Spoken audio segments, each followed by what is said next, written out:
יברכך אדוני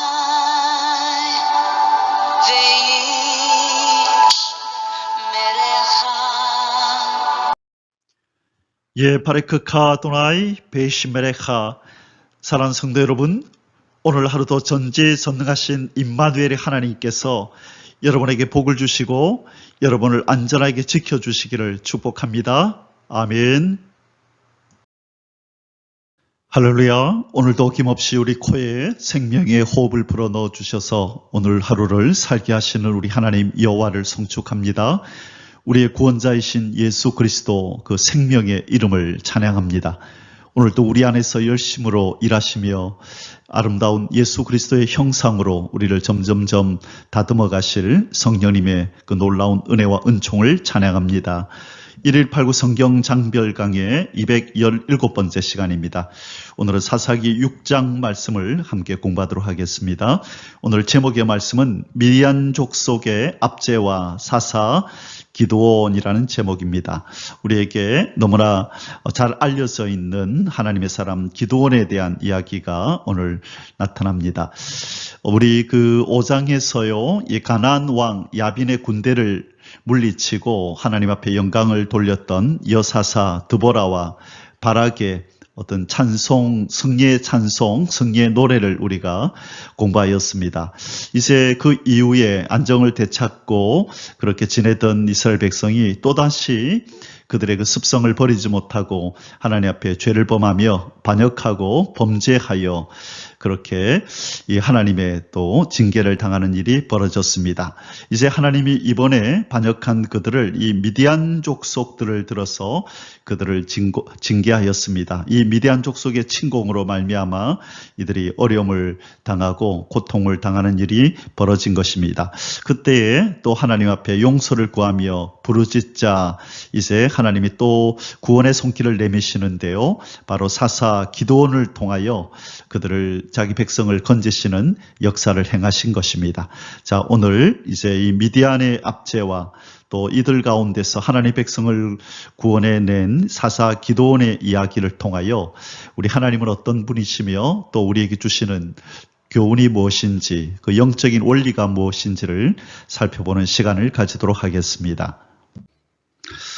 자, 오늘부터 이 6장에서부터요 7장, 8장까지 계속해서 기드온의 이야기가 나타납니다. 오늘은 기드온이 하나님으로부터 사사로 부름을 받는 소명을 받는 장면이 나오고 내일 모레까지 이어지는 7장, 8장에서 기드온과 미디안의 전쟁 이야기가 쭉 이어집니다. 우리에게 너무나 친숙한 300명, 기드온의 300용사들을 통하여 하나님께서 이 미디안을 무찌르는 그 장면이 이어지게 됩니다. 자, 그래서 이 기드온에 관계된 이야기들을 우리 3일에 걸쳐서 자세하게 공부하도록 하겠습니다. 오늘 사사기 6장의 주제 구절은 12절입니다. 여호와의 사자가 기드온에게 나타나 이르되 큰 용사여 여호와께서 너와 함께 계시도다 하매.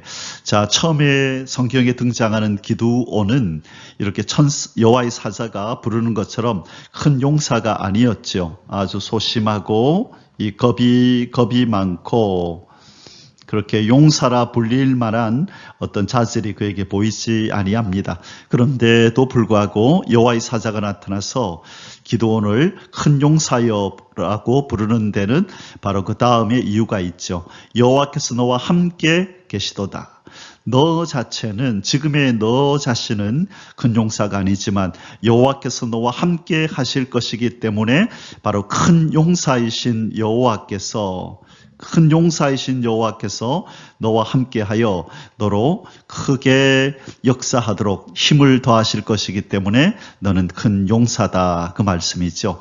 마찬가지로 우리 자신은 연약하고 미약한 존재들입니다. 그러나 큰 용사이신 우리 하나님이 우리와 함께 하실 때에 우리는 그 누구도 당할 수 없는 큰 용사가 되는 줄 믿습니다. 내게 능력 주시는 자 안에서 내가 모든 것을 할 수 있다라고 그렇게 고백했던 믿음의 선배처럼 우리도 우리 하나님의 자녀로서 또 하늘나라의 시민으로서 또 하나님 나라의 백성으로서 우리는 절대 강자이신 요 하나님의 도움을 그렇게 후원을 받으며 살고 있는 사람들입니다.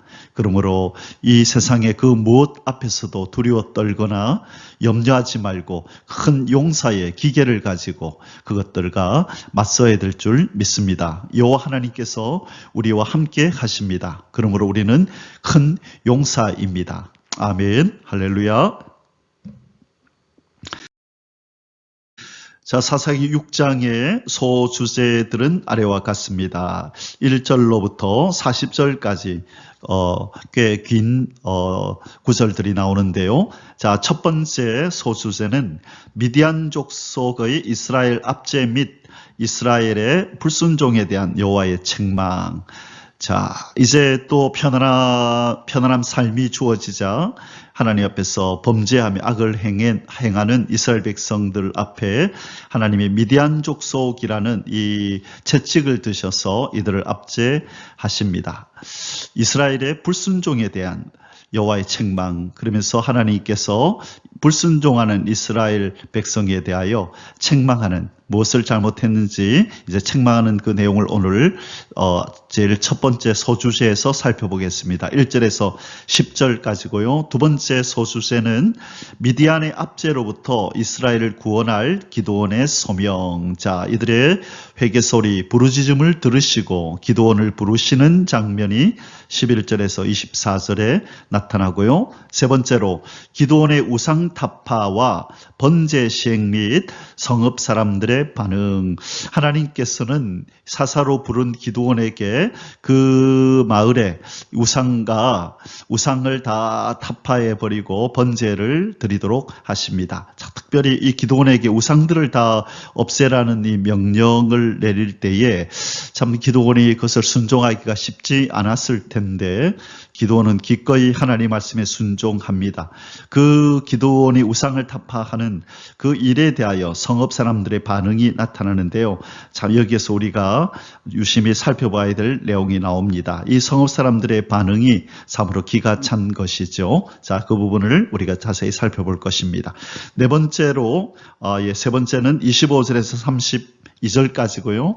마지막 33절에서 40절까지는 미디안 연합군의 침공에 따른 기드온의 군사 소집 및 이스라엘의 승리를 보장하는 두 차례의 양털 표징. 자, 양털 얘기 아시죠? 이 미디안의 군대들이 이제 그 아말렉뿐만 아니라 그 주변의 그 동맹군들을 데리고 올라옵니다. 이 아말렉과 동방의 이 군인들, 그 주변에 있던 그 군인들과 함께 동맹을 맺고 이렇게 올라오는 장면이 나오는데요. 자, 이제 이 적들을 무찌르라고 하나님이 기드온을 보내시는데 여전히 하나님의 임재를 경험하고 하나님의 격려를 받았음에도 불구하고 그런 두려워 떨면서 두 차례의 양털을 가지고 하나님 앞에 시험하는 장면이 나오죠. 우리에게 꽤나 친숙한 내용인데요. 이 부분을 우리가 한번 살펴보도록 하겠습니다. 자, 이제 이 네 가지 소수제를 가지고 사사기 6장 말씀을 함께 공부합니다. 자, 이제 본론으로 들어가서 첫 번째 소수제입니다. 미디안 족속의 이스라엘 압제 및 이스라엘의 불순종에 대한 여호와의 책망. 자, 미디안 족속의 압제가 나오고요. 이스라엘 백성의 불순종이 나오고 여호와 하나님의 책망하시는 모습이 1절에서 3절로 이어지게 됩니다. 1번, 이스라엘 자손이 또 다시 여호와의 목전에 악을 행함. 1절 앞부분입니다. 이스라엘 자손이 또 여호와의 목전에 악을 행하였으므로. 자, 이 이스라엘 자손이 또라고 할 때 이 앞에 어떤 내용들이 들어갈까요? 이스라엘 자손이 평안해지자 안식이 찾아오자, 또 어떻게 했다고요? 여호와의 목전에 악을 행하였으므로. 이스라엘 백성들이 늘 반복하는 그런 패턴입니다. 조금 힘들면 부르짖고 회개하면서 하나님 앞에 매달리고, 또 하나님이 그들을 구원해 주시면 언제 그랬냐는 듯이 또 죄악 가운데서 이 평안을 누리고 안식을 누리다가 또 하나님을 잊어버리고 또 옛 모습으로 돌아가서 가나안 7족속들의 그 모습을 그들도 답습하면서 그대로 행동하면서 하나님의 마음을 아프게 하는 일을 반복했다는 것입니다. 평안해지고 안식이 찾아올 때 우리는 더욱더 조심하고 경각심을 가지고 깨어 있어야 될 줄 믿습니다. 이번 여호와께서 범죄한 이스라엘을 미디안을 통해 징계하심, 사랑하는 자마다 징계하시는 하나님의 그 속성을 따라 또 이스라엘 백성을 사랑하시고 아끼시는 하나님이 이들의 범죄에도 불구하고 이제 또 하나님께서 이들을 또 채찍을 들어서 사랑의 매를 치시는 장면이 나옵니다. 이들을 버리지 아니하고 돌이키시고자 하시는 하나님의 사랑의 손길이 바로 미디안을 통하여 이들에게 나타나는 것이죠. 자, 1절 뒷부분부터 5절까지입니다. 여호와께서 7년 동안 그들을 미디안의 손에 넘겨주시니, 자, 몇 년 동안요? 7년 동안 미디안이 이들을 압제하도록 내버려 두셨네요. 미디안의 손이 이스라엘을 이긴지라. 이스라엘 자손이 미디안으로 말미암아 산에서 웅덩이와 굴과 산성을 자기들을 위하여 만들었으며, 자, 이 미디안 군인들의 손이 미치지 아니하는 바로 저 산에서 웅덩이를 파고 또 물을 저장하고 굴과 산성을 자기들을 위하여 만들어서 거기서 숨어서 두더지들처럼 그렇게 살아갔다라고 아주 하나님의 언약 백성답지 않은, 그들이 도저히 보여서는 안 되는 이 비참한 모습을 여기서 묘사하고 있습니다. 이스라엘이 파종할 때면 미디안과 아말렉과 동방 사람들이 치러 올라와서, 자, 여기에서요, 이 파종할 때면이라고 하는 이 부분요, 이 파종, 이 원어 성경에 보면, 이 원래 한국말로는 파종하다는 말은 씨를 뿌리다는 뜻인데요, 씨를 뿌리다. 그런데 이 원어에 보면 이 씨를 뿌리는 것을 완료한 후에, 그래서 여기서 의미하는 것은 씨를 뿌리는 것이 완료된 후에 시간이 지나서 어느 정도 결실할 때가 되었다는 것을 의미합니다. 그렇기 때문에 이 미디안과 아말렉과 동방 사람들이 치러 올라와서 그리고 이들의 것을 빼앗으려고 올라온 것이 있죠. 씨를 뿌렸는데 왜 올라왔겠습니까? 그렇죠? 그래서 씨를 뿌리는 것이 완료되고 어느 정도 시간이 지나서 결실할 때가 되었다, 그 뜻입니다. 자, 미디안과 아말렉과 동방 사람들, 미디안과 아말렉은 알겠는데 이 동방 사람들은 누군가, 이 팔레스타인의 동쪽에 있었던 그 요단 강을 중심해서 동편에 있었던 이 모압과 또 에돔, 아마 이런 족속들인 것 같습니다. 그래서 미디안, 아말렉, 모압, 에돔, 이들이 동맹을 맺고 이렇게 이스라엘을 공격해 왔음을 말씀하고 있습니다. 진을 치고 가사에 이르도록 토지 소산을 멸하여 이스라엘 가운데 먹을 것을 남겨두지 아니하며 양이나 소나 나귀도 남기지 아니하니, 이는 그들의 짐승과 장막을 가지고 올라와 메뚜기 떼같이 많이 들어오니 그 사람과 낙타가 무수함이라. 그들이 그 땅에 들어와 멸하려 하니, 지금 이스라엘을 압제하는 이 미디안 사람들은 유목민이었거든요.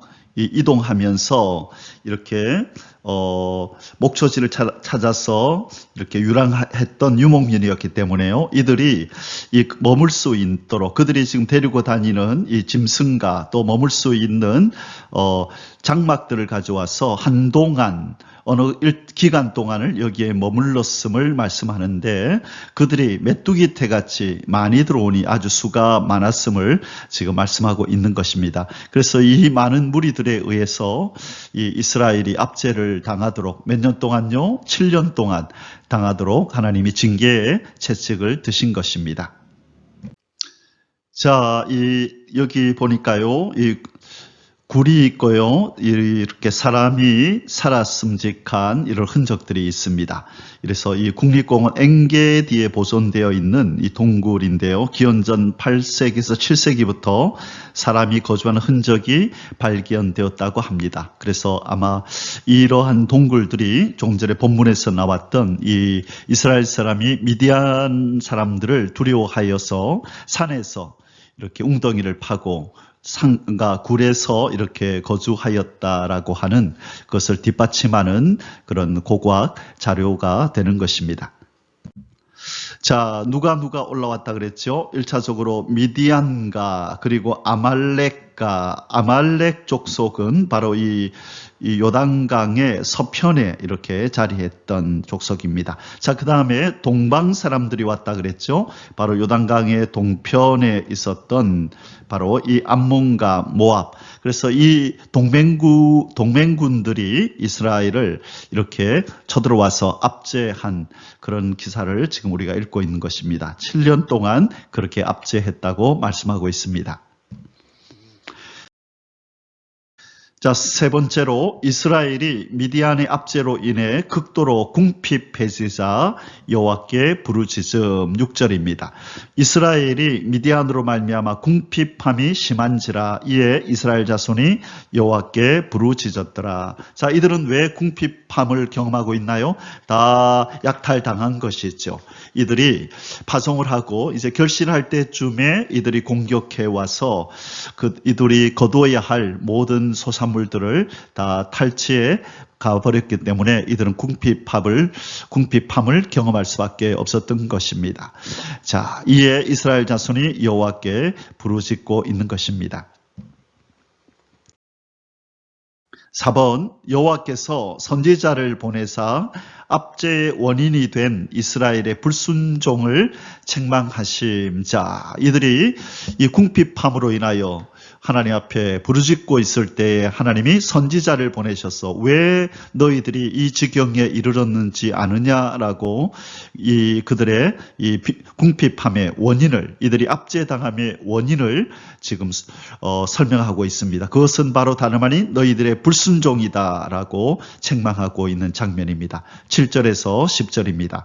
이스라엘 자손이 미디안으로 말미암아 여호와께 부르짖었으므로 여호와께서 이스라엘 자손에게 한 선지자를 보내시니 그가 그들에게 이르되 여호와께서 이같이 말씀하시기를 이스라엘의 하나님 내가 너희를 애굽에서 인도하여 내며 너희를 그 종되었던 집에서 나오게 하여 애굽 사람의 손과 너희를 학대하는 모든 자의 손에서 너희를 건져내고 그들을 너희 앞에서 쫓아내고 그 땅을 너희에게 주었으며 내가 또 너희에게 이르기를 나는 너희의 하나님 여호와이니 너희가 거주하는 아모리 사람의 땅의 신들을 두려워하지 말라 하였으나 너희가 내 목소리를 듣지 아니하였느니라 하셨다 하니라.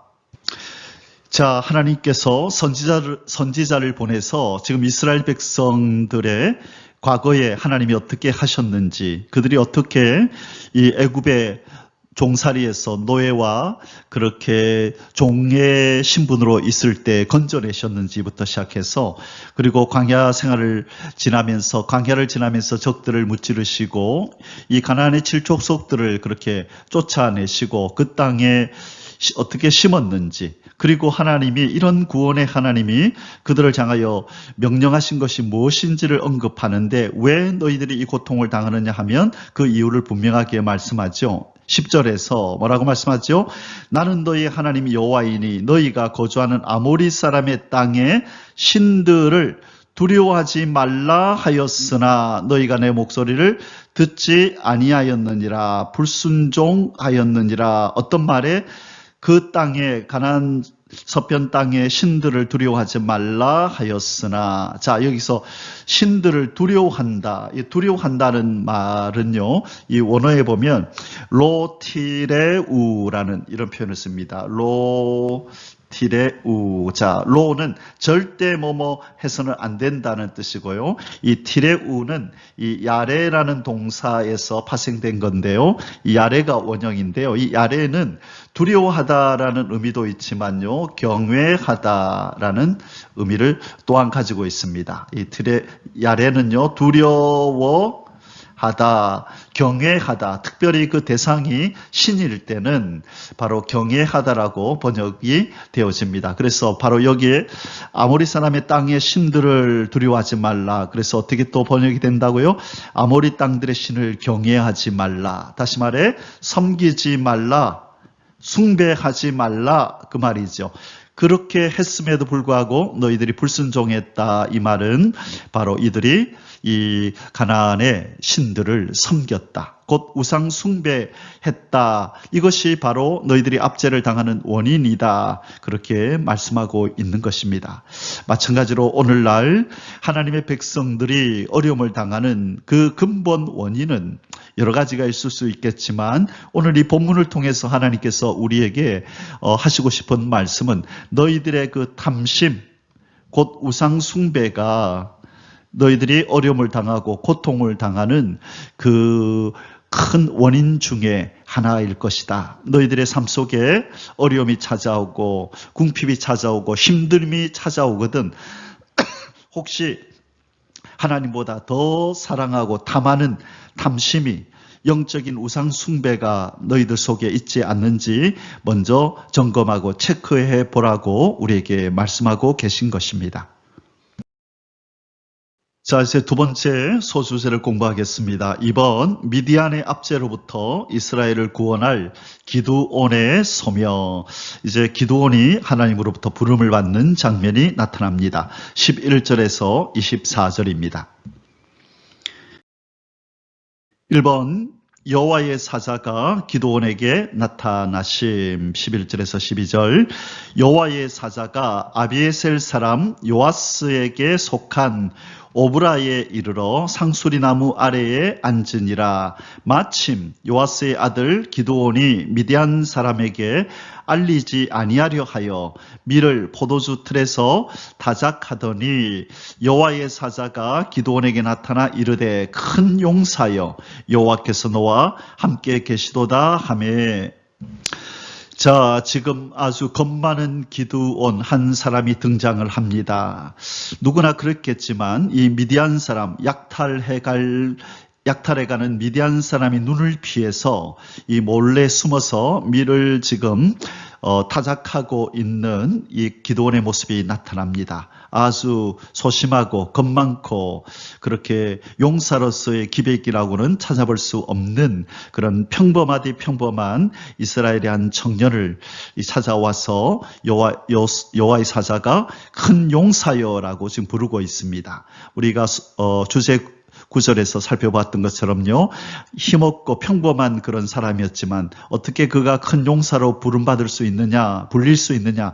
여호와 하나님께서, 용사이신 여호와 하나님이 함께 하실 때에 그렇게 평범한 사람도 큰 용사라는 이름으로 불리우고 또 그런 역할을 하게 되고 그 사명을 감당하게 되는 줄 믿습니다. 그래서 하나님이 부르시는 사람은 그의 힘으로 하나님의 일을 감당하는 것이 아니라 하나님이 맡기실 그 일은 이 평범한 인간의 힘으로는 할 수 없기에 전적인 하나님의 힘과 능으로 하나님의 역사로만 이루어지기에 하나님이 부르시는 사람은 그 일을 감당해낼 만한 자격을 가지고 꼭 있어야 할 필요는 없는 것입니다. 아무리 미약하고 부족하다 할지라도 큰 용사이신 하나님이 함께 해주시고 주의 영을 부으시고 그렇게 천군 천사를 동원하여 도와주시면, 후원해 주시면 능히 하나님이 맡기는 사명을 감당할 수 있는 것입니다.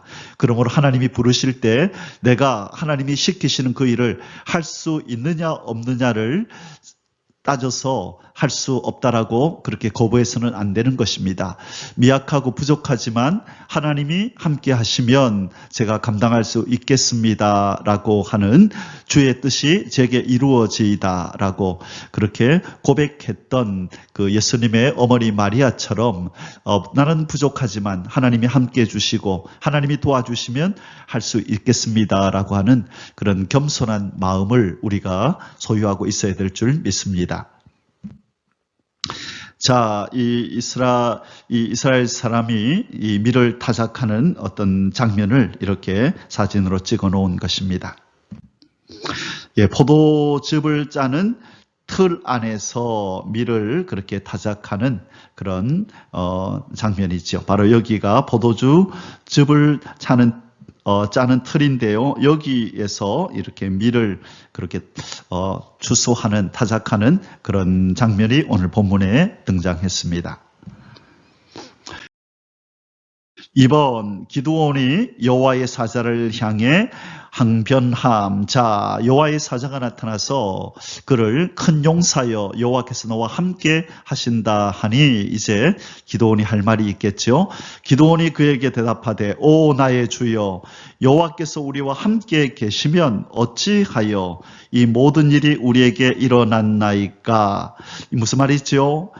오 나의 주여 여호와께서 우리와 함께 하신다면 어찌하여 우리가 이 이방인들에게 압제를 당하고 우리의 소산물들을 탈취를 당하게 된단 말입니까? 하나님이 함께 하시면 어떻게 이런 일이 일어날 수 있겠습니까? 믿지 못하겠습니다. 하나님이 우리와 함께 한다는 그 말씀을 저는 동의할 수 없습니다. 이런 뉘앙스가 깔려 있는 것이죠. 또 우리 조상들이 일찍이 우리에게 이르기를 여호와께서 우리를 애굽에서 올라오게 하신 것이 아니냐 한 그 모든 이적이 어디 있나이까. 자, 지금 이 기드온은 우리 조상으로부터 하나님이 어떤 역사를 행하셨는지 하나님의 그 이적의 역사를 쭉 들어왔는데 지금 왜 그런 역사가 나타나지 아니합니까? 이사야가 그렇게 외쳤던 나중에 외치는 것처럼 여호와의 팔이여 깨소서 깨소서 능력을 베푸소서 옛날 시대에 깨신 것 같이 하소서. 이 큰 바다에 길을 내시고 용을 점이시고 이스라엘 백성들로 건너게 하시니가 어찌 주가 아니십니까? 왜 잠잠하십니까? 그렇게 이 이사야가 기도하거든요. 이사야 51장 9절 10절에 가면 이사야가 그렇게 기도하는 장면이 나옵니다. 이 출애굽 때 역사하셨던 하나님 다시 한번 우리 가운데 그 이적을 행하여 주십시오라고 이사야가 그렇게 기도하는 장면이 나옵니다. 자, 마찬가지로 그 전에 지금 이 기드온은 똑같은 감정을 가지고 지금 이렇게 고백하고 있는 것입니다. 어찌하여 이 모든 일이 우리에게 일어났나이까? 여호와께서 우리를 애굽에서 올라오게 하신 것이 아니냐 한 그 모든 이적이 어디 있습니까? 어디 있나이까? 이제 여호와께서 우리를 버리사 미디안의 손에 우리를 넘겨주셨나이다 하니. 자, 여기서 지금 이 기드온이 오해하고 있는 부분이 뭐죠? 여호와께서 자신들을 버렸다는 것입니다. 하나님이 버리셨나요? 아니죠. 버린 것이 아니라 징계하시는 거죠. 사랑하는 자들이기 때문에 징계하시는 것이죠. 그리고 무엇은 맞나요? 미디안의 손에 우리를 넘겨주셨나이다. 이것은 맞는 말이죠. 그러나 영원히가 아니라 한시 동안, 일시 동안, 어느 기간 동안만 그들을 넘겨준 것이죠. 그렇죠? 자, 그리고 지금 이 기드온이 모르고 있는 것이 있네요.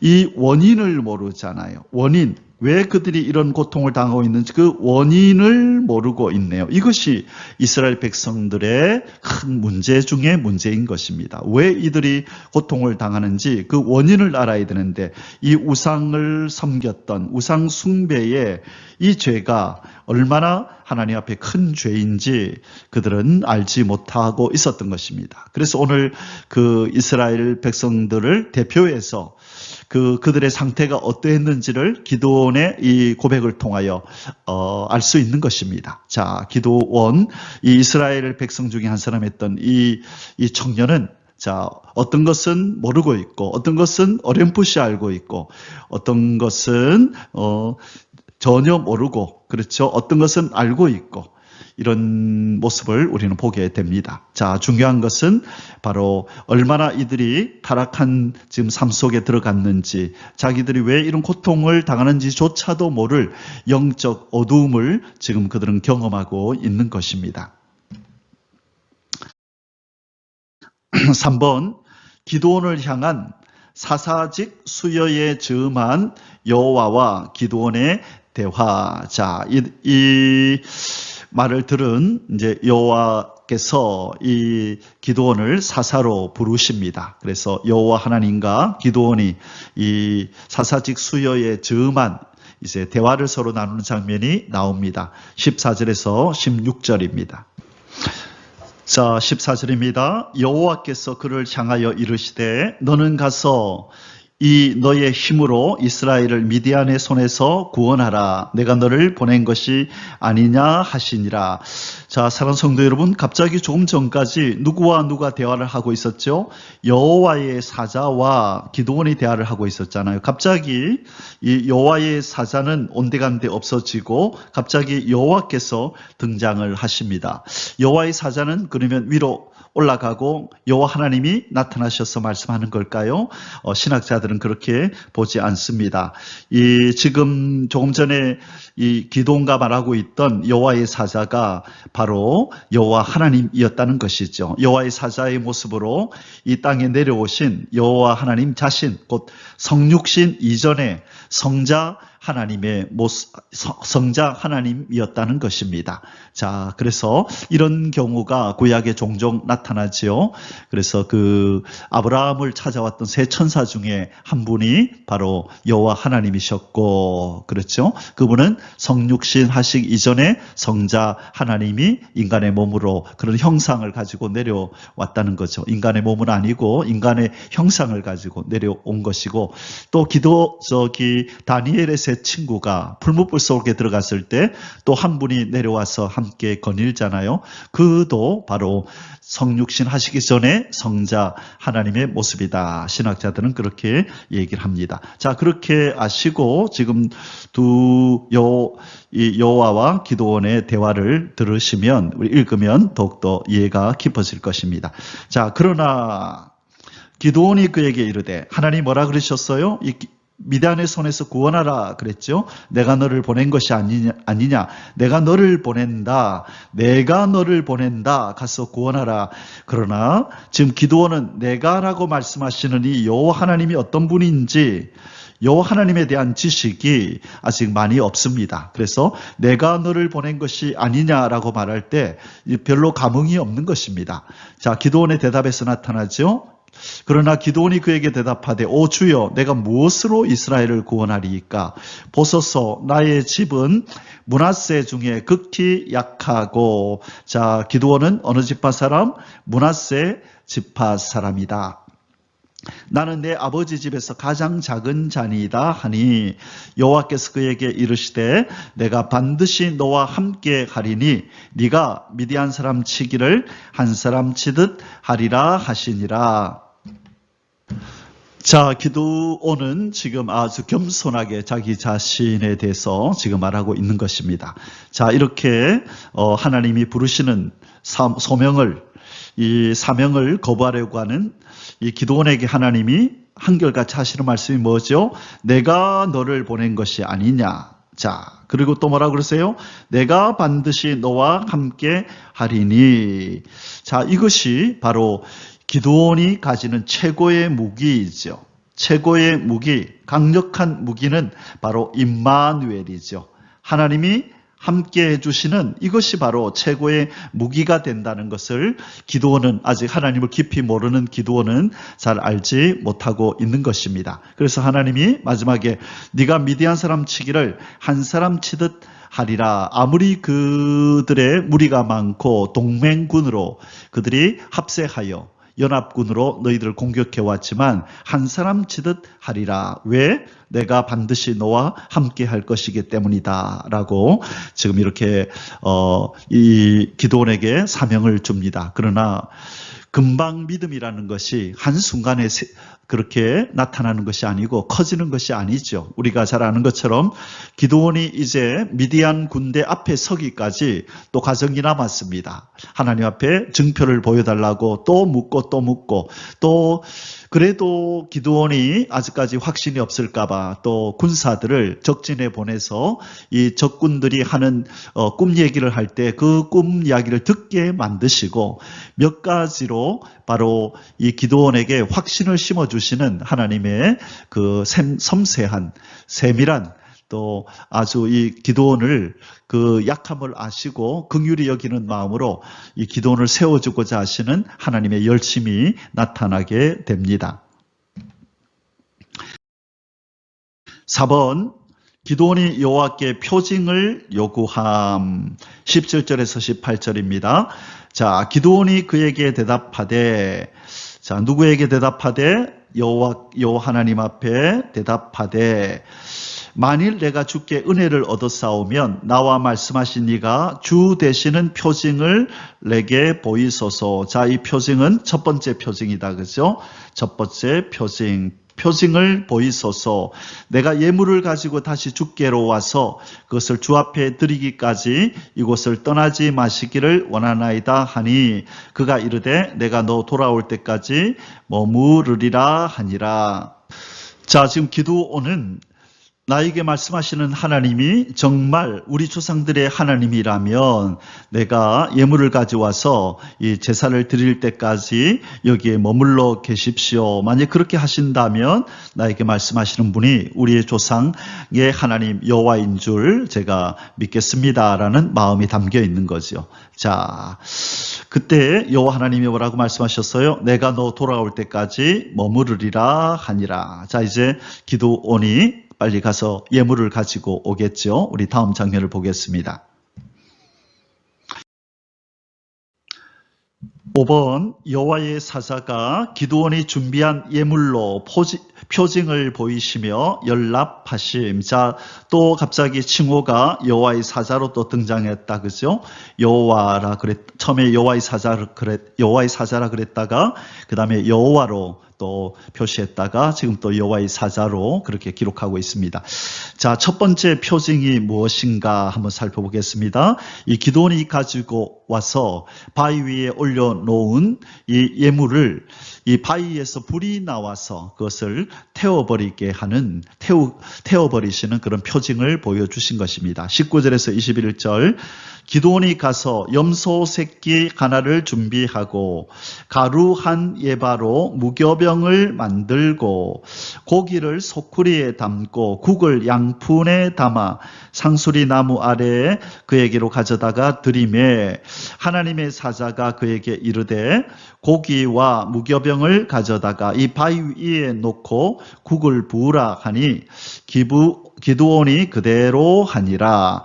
여호와의 사자가 손에 잡은 지팡이 끝을 내밀어 고기와 무교병에 대니 불이 바위에서 나와 고기와 무교병을 살랐고 여호와의 사자는 떠나서 보이지 아니한지라. 자, 어디에서 불이 나왔다고요? 바위에서 불이 나옴. 이것이 첫 번째 기적입니다. 자, 지금 이 기드온은 처음으로 보는 이 광경을 통하여 내가 지금 보고 있는 이 분이 범상치 않은 분이구나, 기적을 행하시는 분이구나 라고 어렴풋이 그의 마음에 어떤 변화가 일기 시작하였을 것입니다. 자, 그러나 이 한 가지만으로 지금 기드온이 이렇게 하나님이 맡기시는 사명을 이렇게 가지고 온전히 수행하기에는 아직까지 부족하죠. 자, 계속해서 그래서 이야기가 이어지게 됩니다. 첫 번째 표징은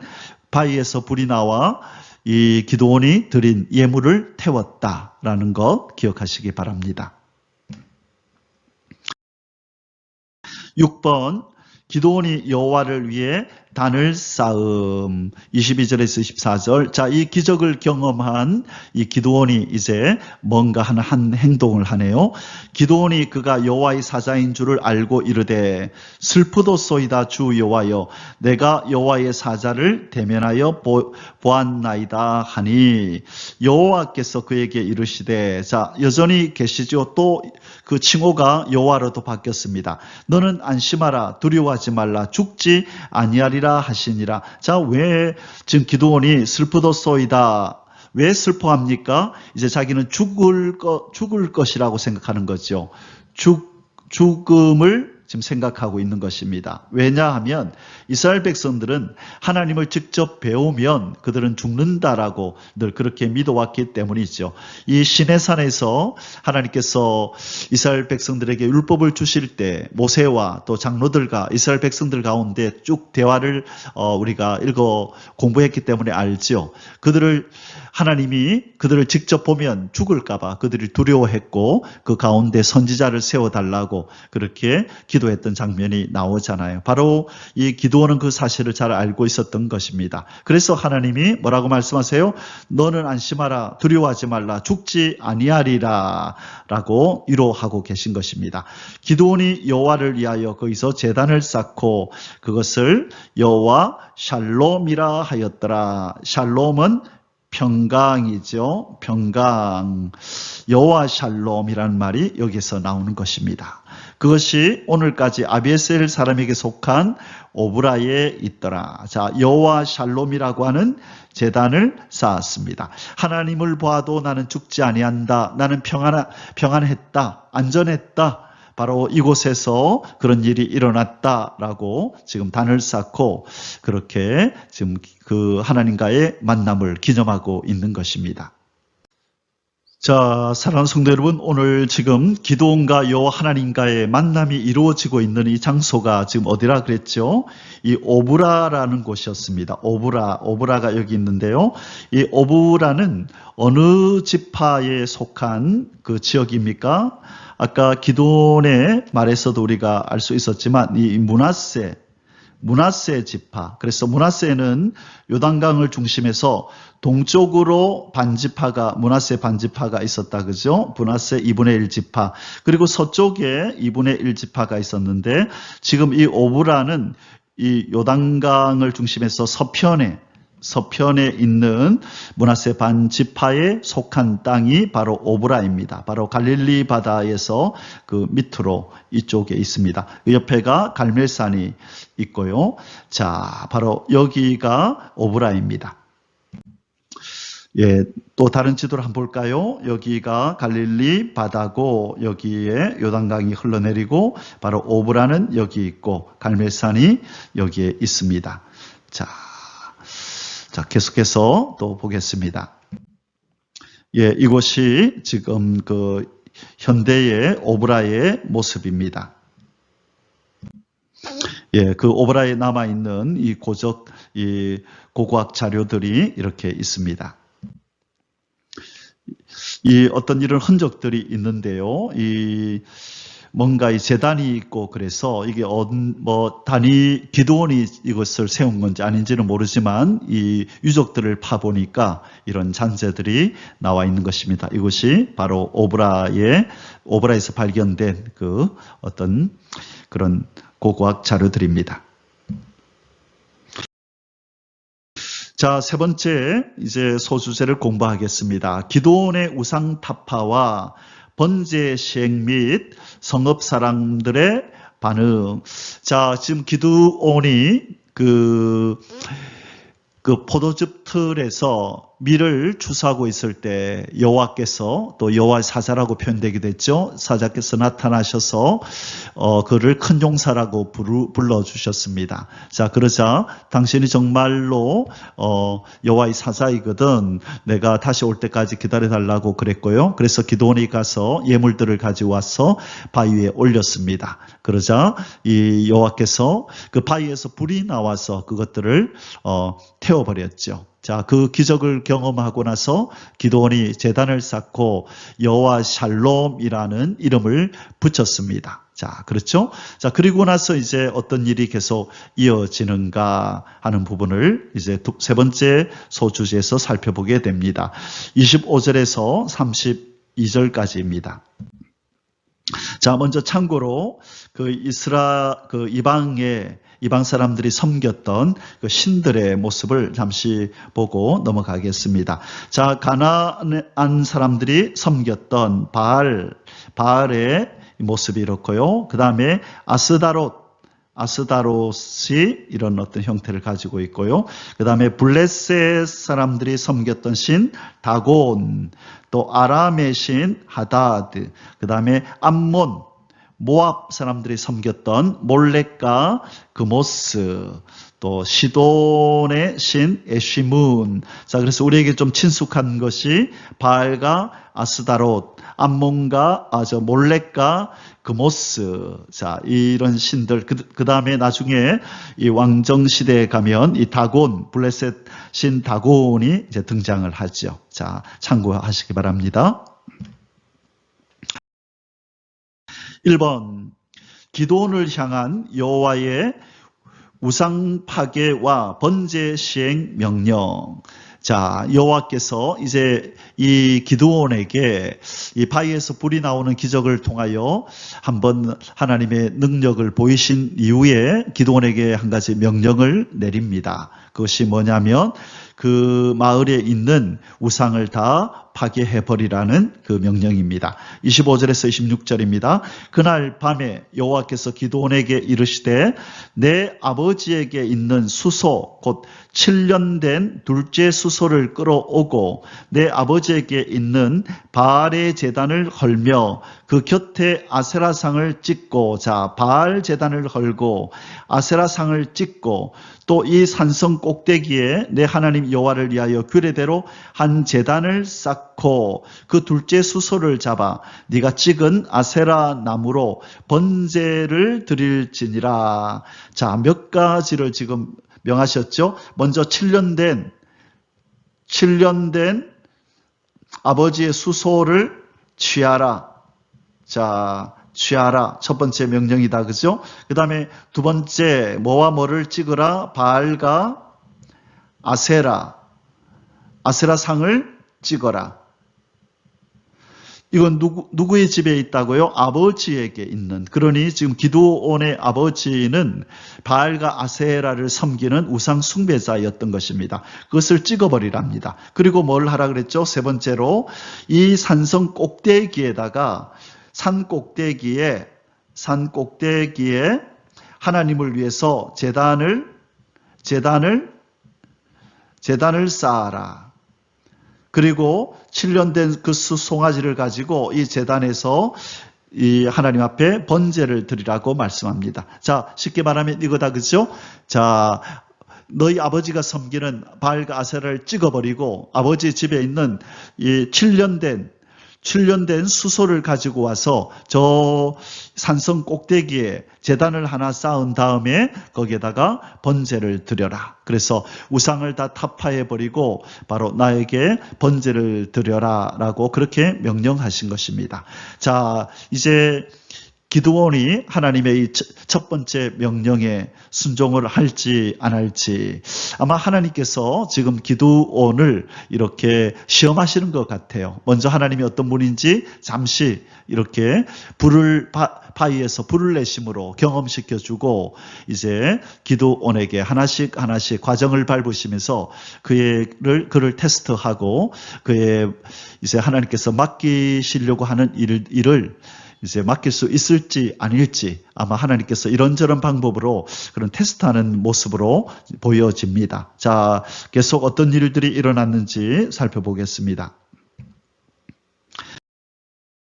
2번, 기드온의 여호와의 명령 준행. 자, 이 말씀에 순종하는 기드온의 모습이 나타납니다. 27절에 이에 기드온이 종 10사람을 데리고 여호와께서 그에게 말씀하신 대로 행하되 순종하되 말씀하신 대로 온전히 순종하되. 자, 여기 보니까 종 10사람을 데리고 그렇게 했다 그러네요. 그래서 이 기드온의 집안이 아마 좀 유력한 집안인 것 같아요. 좀 가난한 집안은 아니고 뭔가 재산이 있는 어떤 영향력이 있는 사람의 자세였던 것 같습니다. 그의 아버지의 가문과 그 성읍 사람들을 두려워함으로 이 일을 감히 낮에 행하지 못하고 밤에 행하니라. 자, 하나님께서 낮에 행하라는 말씀은 없었죠. 그래서 어쨌든 지금 순종을 하는데 사람들이 보면 그 아버지의 가문, 이제 아버지와 또 아버지의 형제들, 또 이런 가문 사람들과 그리고 그 성읍 사람들 함께 우상을 섬겼던, 아버지도 섬기고 그 성읍 사람들도 섬겼죠. 그래서 이들을 두려워하여 그것을 밤에 몰래 그렇게 순종했다고 하는 것입니다. 3번, 바알의 당과 아세라 상이 회파된 것에 대한 성읍 사람들과 아버지 요아스의 반응. 28절에서 31절입니다. 그 성읍 사람들이 아침에 일찍이 일어나 본즉 바알의 제단이 파괴되었으며 그 곁의 아세라가 찍혔고 새로 쌓은 제단 위에 그 둘째 수소를 드렸느니라. 자, 바알의 제단이 파괴되고 아세라 상도 찍혔고 새롭게 쌓았죠. 누구를 위해서? 하나님을 위해서 쌓은 제단 위에 그 둘째 수소를 드렸는지라. 자, 수소로 번제를 드린 것을 발견했네요. 서로 물어 이르되 이것이 누구의 소행인가 하고 그들이 캐어 물은 후에 이르되 요아스의 아들 기드온이 이를 행하였도다 하고. 자, 어떻게 알았을까요? 그들이 캐어 물은 후에 이르되 요아스의 아들 기드온이 이를 행하였도다 하고. 아마 실토했을지도 몰라요. 자백했을지도 모르겠습니다. 이 기드온의 이제 뭐 성경이 말씀하지 않으니까 잘 모르겠지만 어쩌면 이 기드온에게서 이 우상을 섬기지 않는, 우상 섬기는 것을 그렇게 싫어하고 그렇게 하나님만 찾았던 신앙의 모습이 있었기 때문에 이들이 눈치채지 않았을까 그렇게 생각할 수도 있고, 아니면 누구의 소행이냐고 그들이 한 사람 한 사람 캐어 물어서 그렇게 기드온이 그랬다라고 자백을 했는지 그 둘 중에 하나일 텐데 그것은 성경은 말하지 않으니까 잘 모르겠습니다. 자, 그러면 이제 어떤 일이 일어난지 보겠습니다. 성읍 사람들이 요아스에게 이르되, 기드온의 아버지죠, 네 아들을 이끌어내라. 그는 당연히 죽을지니 이는 바알의 제단을 파괴하고 그 곁에 아세라를 찍었음이니라 하니. 자, 지금 여기에서 우리는 뭘 보게 되나요? 이 대목에서 하나님은 아마 심히도 슬프셨을 겁니다. 정작 분노하고 정작 화를 내야 될 일에는 화를 내지 않고 하나님이 기뻐하는 일을 행한 기드온에게 지금 분을 내고 있다. 그죠? 분을 냄 누구에게요? 하나님이 기뻐하는 우상을 타파한 기드온에게 분노하고 있는 것입니다. 정말 우상을 섬기고 하나님을 떠난 그들 자신, 또 그들의 이웃들에 대하여 분노하지 않고 오히려 하나님이 기뻐하는 우상을 타파해버리고 우상을 찍어버린 이 기드온을 향하여 분노하고 있는 모습이 지금 하나님의 백성 이스라엘의 모습이라는 것에 하나님은 적지 않이 슬퍼하고 지금 분노하고 계실 줄 믿습니다. 자, 그렇다면 이 기드온의 아버지 요아스는 어떻게 반응한지 보겠습니다. 요아스가 자기를 둘러싼 모든 자에게 이르되 너희가 바알을 위하여 다투느냐? 너희가 바알을 구원하겠느냐? 그를 위하여 다투는 자는 아침까지 죽임을 당하리라. 바알이 과연 신일진데 그의 제단을 파괴하였은즉 그가 자신을 위해 다툴 것이니라 하니라. 자, 지금 요아스는 자기 아들의 편을 들고 있습니다. 그렇죠? 그 둘러선 이 모든 자에게, 동네 사람들에게 이야기하기를 너희가 바알을 위하여 다투느냐? 이 다투느냐는 변론하느냐? 이런 뜻입니다. 변론하느냐? 너희가 바알을 구원하겠느냐? 그를 위하여 다투는 자는 아침까지 죽임을 당하리라. 자, 바알이 과연 신일진데 바알이 정말 살아있는 역사하는 신이라면 그의 제단을 파괴하였으니 그가 이 바알 자신이 자신을 위해 다툴 것이 아니냐, 자기에게 이런 일을 행한 그 사람을 죽일 것이 아니냐, 왜 너희들이 나서서 그러느냐 한번 보자. 정말 바알이 이 내 아들을 죽이는지 안 죽이는지, 만약 바알이 정말 살아있는 신이라면 이런 제단을 자기를 부셔버린 내 아들을 죽일 것이고, 이 바알이 참 신이 아니라면 그러면 내 아들이 행한 것이 뭐가 잘못됐느냐, 지금 그런 투로 지금 이 얘기를 하고 있는 것입니다. 4번, 그날의 기드온이 바알의 단을 파괴하고 바알이 그와 쟁론할 것이라는 뜻의 여룻바알이라는 호칭을 얻음. 32절, 그날에 기드온을 여룻바알이라 불렀으니 이는 그가 바알의 제단을 파괴하였으므로 바알이 그와 더불어 다툴 것이라 함이 없더라.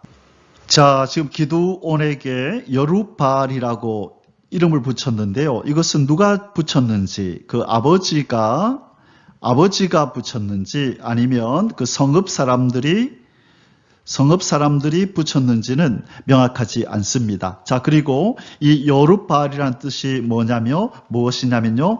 바알과 다투는 자,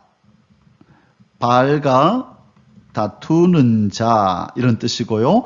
또 바알을 대항하여 변호하는 자, 바알을 대항하여 변호하는 자라는 의미입니다. 자, 누가 이름을 붙였는지, 그리고 어떤 의미로 왜 이 이름을 붙였는지에 대해서 명확하게 나오진 않지만, 이 신학자들은 생각하기를 아마 이 성읍 사람들이 붙여주면서 너 바알과 다투는 자여, 바알을 대항하여 변론하는 자여, 너 바알이 가만두지 않을 것이다 라고, 그렇게 좀 기드온을 위협하는 뜻으로 이것을 이름을 지은 것이 아닐까, 그렇게 생각을 합니다. 자, 어쨌든 이 기드온의 별명이 여룻바알, 바알과 다투는 자다라는 이름이 붙여졌다는 것 기억하시기 바랍니다. 자, 그래서 지금 하나님께서 명하신 이 첫 번째 임무를 기드온은 잘 완수를 했고, 하마터면 죽임을 당할 뻔한 기드온을 하나님께서 보호하셨을 것입니다. 자칫 잘못했으면 이 성읍 사람들에 의해서 그렇게 돌에 맞아 죽을 뻔했던 이 기드온이 살아남았네요. 성경에는 나오지 않지만 이 모든 배후에 하나님이 역사하시고 도우신 줄 믿습니다. 아멘. 자, 이제 마지막 네 번째 소수세를 공부하겠습니다. 4번, 미디안 연합군의 침공에 따른 기드온의 군사 소집 및 이스라엘의 승리를 보장하는 두 차례의 양털 표징. 자, 미디안 연합군이 침공해 왔고요. 기드온이 군사를 지금 소집합니다.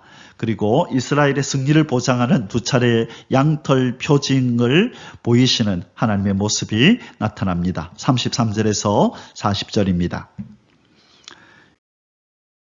1번, 미디안 연합군이 요단을 건너와 이스라엘 골짜기에 진을 침. 33절입니다. 그때에 미디안과 아말렉과 동방 사람들이 다 함께 모여 요단강을 건너와서 이스라엘 골짜기에 진을 치니라. 자, 미디안, 아말렉, 동방 사람들, 에돔, 모압, 이들은 다 이 동편에 있었던 사람이죠. 미디안과 아말렉과 그리고 이 모압과 에돔 사람들 다 이쪽에 있었던 사람인데 요단강을 건너와서 이스라엘 골짜기에 진을 쳤다고 얘기합니다. 자, 이제 바로 이 적들의 위협이 바로 코앞에까지 다가온 것입니다.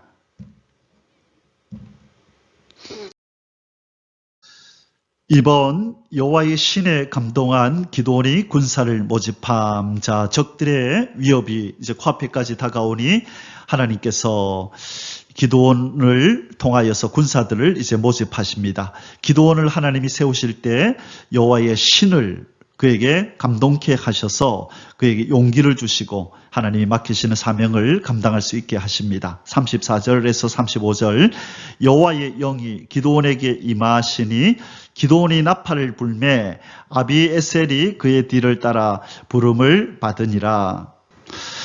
자, 여호와의 신이 기드온에게 임하시니, 이 임하시다는 뜻은요, 이 라바시라는 동사를 쓰는데요.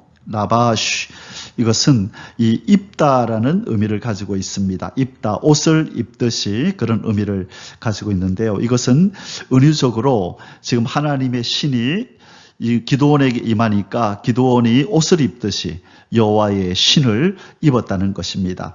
그래서 여호와의 신이 마치 사람이 이런 옷을 입으면 옷이 사람을 휘감잖아요. 그것처럼 하나님의 영이 이 기드온이라는 이 전 존재를, 기드온이라는 존재를 완전히 덮어버리는 것을 지금 이렇게 보여주고 있습니다. 이로 인해서 이 기드온은 여호와의 신에 온전히 사로잡히고 그 마음이 뜨거워지고 사명감이 불타올랐을 것입니다. 자, 이 기드온에게 여호와의 신이 임하여서 기드온이 이 나팔을 불매, 이 나팔은 이제 전쟁을 위한 나팔이죠. 그러자 아비에셀이라는 사람이 제일 먼저 최초로 그렇게 이 전쟁에 임하겠다고 이렇게 싸우겠다고 제일 처음에 나선 사람입니다. 자, 이 사람도 이 므낫세 지파 사람인데요. 제일 먼저 이 기드온의 부름에 제가 나서겠습니다라고 따라 나섰던 사람입니다. 자, 이런 사람이 있어야 또 그의 뒤를 따라 사람들이 나오게 되죠. 기드온이 또 사자들을 온 므낫세에 두루 보내매 그들도 모여서 그를 따르고 또 사자들을 아셀과 스불론과 납달리에 보내매 그 무리도 올라와 그를 영접하더라. 아셀, 스불론, 납달리는 바로 므낫세 위에 있는 지파들이거든요. 가까이 있는 지파들. 그들도 함께 이 전쟁에 동참하였다라고 말씀합니다. 자, 이 위기는 바로 이스라엘 전체에 대한 위기이죠. 그래서 너나 할 것 없이 모든 지파들이 이 전쟁에 다 참여해야 하는 그런 전쟁입니다. 3번, 승리의 확신을 얻기 위해 기드온이 양털로 2차례나 표적을 구함. 36절에서 40절입니다.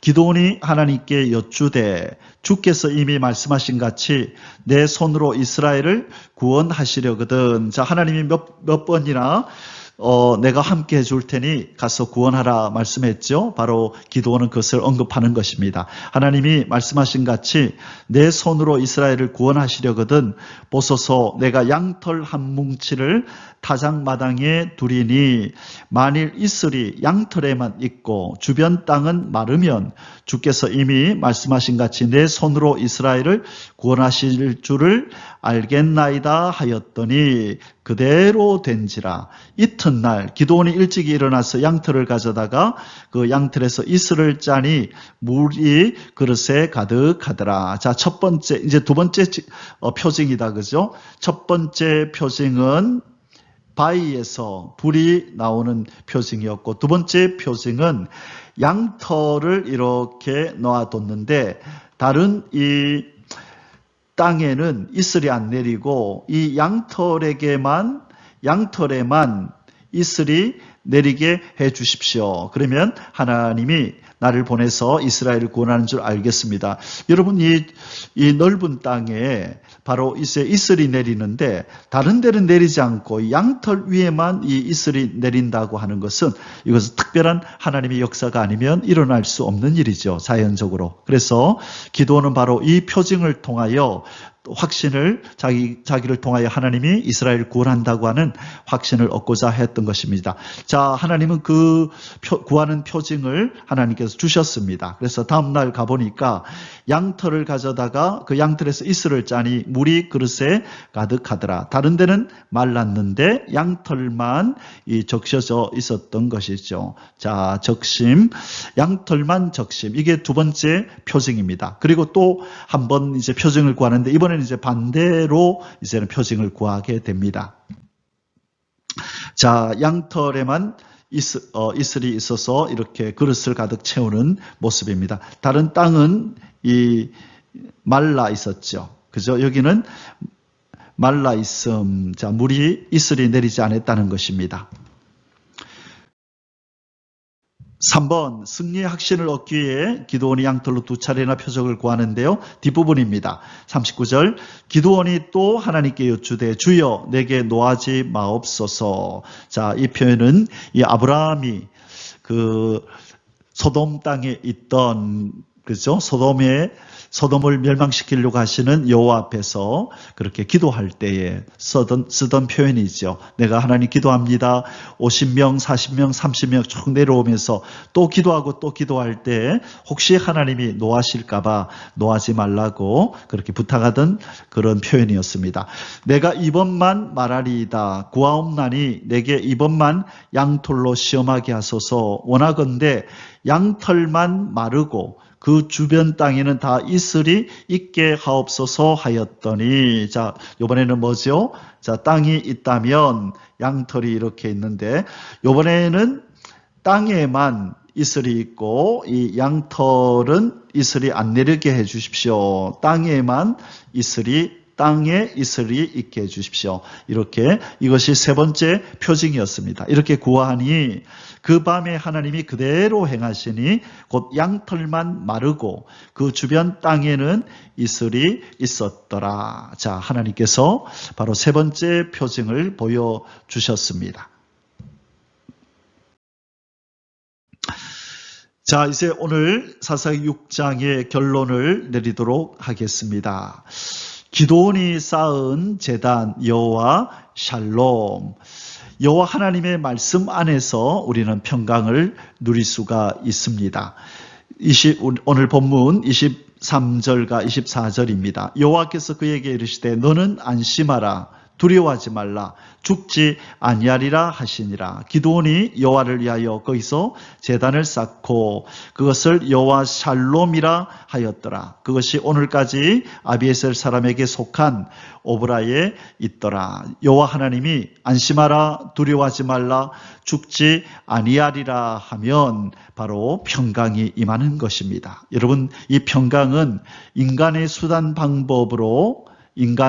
수단이나 방법으로 얻는 것이 아니라 하나님의 말씀이 있는 곳에 참된 평강이 있는 것입니다. 그래서 하나님이 말씀하시면 하나님의 약속이 있을 때에 이 여호와 하나님의 약속, 언약을 우리는 붙들고 참 평화를 누려야 하는 것입니다. 이것이 진정한 믿음이고 우리의 손에 또 우리의 주위에 널려있는 세상의 것들, 뭔가 힘이 될 만한 것들이 있기 때문에 내가 평안을 누린다면 그것은 진정한 믿음의 사람의 모습이 아니라 내 주변에 나에게 힘이 될 만한 세상 것이 없다 할지라도 여호와 하나님이 그 하나님의 약속, 우리 아버지 하나님의 약속만으로 우리가 참 평안을 누릴 수 있다면 그것이 진정한 믿음의 사람의 모습인 거죠. 그래서 오늘 우리가 기도하기는 하나님, 내가 내 손에 가지고 있는 어떤 것, 내 주위에 나를 두르고 있는